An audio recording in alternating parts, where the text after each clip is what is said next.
తెలంగాణ రాష్ట్ర రైతులందరికీ ఆదిరిపే శుభవార్త. రైతు భరోసా డబ్బులు, రుణమాఫీ డబ్బులు ఎప్పుడు పడుతున్నాయి, ఏ నెలలో పడుతున్నాయి తెలుసుకునే ముందు లైక్ చేయండి, షేర్ చేయండి, సబ్స్క్రైబ్ చేయండి. పక్కనున్న bell icon all symbol button గంట సింబల్ నొక్కితే నేను వేసే లేటెస్ట్ అప్డేట్స్ వీడియోస్ మీ ముందుకైతే వస్తాయి. లైక్ చేయకపోతే వీడియోలోకి వెళ్ళే ముందు పక్కనున్న bell icon all symbol button గంట సింబల్ నొక్కితే నేను వేసే లేటెస్ట్ అప్డేట్స్ వీడియోస్ అయితే వస్తాయండి. ఒక లైక్ అయితే చేయండి. లైక్ చేయడం వల్ల వీడియో అనేది బూస్టప్ అవుతుంది. ఇక ప్రతి ఒక్కరికి రైతు భరోసా డబ్బులు, రైతు బంధు డబ్బులే రైతు భరోసాగా అయితే మార్చారండి పేరు.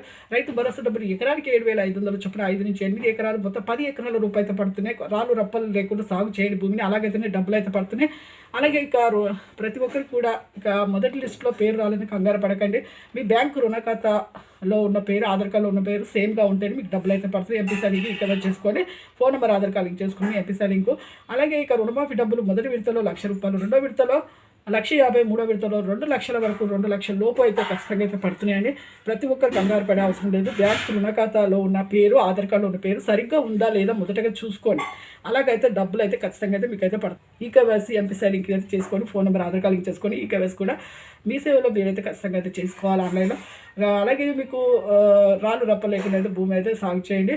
అలాగే మా రైతు భరోసాకి అయితే 15,000 కోట్లు అయితే, ఇప్పుడు రుణమాఫీకి అయితే మీకు 30,000 కోట్లు అయితే వెచ్చించారు.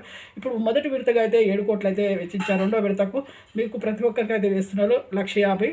అలాగే 2,00,000 వరకు అంటే 2,00,000 లోపు 1,75,000 ఎన్ని బ్యాంకుల్లో ఉన్నాయి, ఎవరో ఒక రేషన్ కార్డు ప్రాతిపదికగా కూడా తీసుకున్నారండి. ఎందుకంటే ఎంతమంది ఉన్నారు, ఎన్ని ఎకరాలు తీసుకున్నారు, ఏ బ్యాంకులో తీసుకున్నారు, అలాగే చూసుకొని మీకు అయితే డబ్బులు అయితే వేస్తున్నారు. కంగారు పడే అవసరం లేదు. మీరు రుణ ఖాతాలో ఉన్న పేరు, ఆధార్ కార్డులో ఉన్న పేరు సరిగ్గా ఉందా లేదా, స్పెల్లింగ్ మిస్టేక్స్ ఏమైనా ఉన్నాయో చూసుకోండి. Thanks for watching.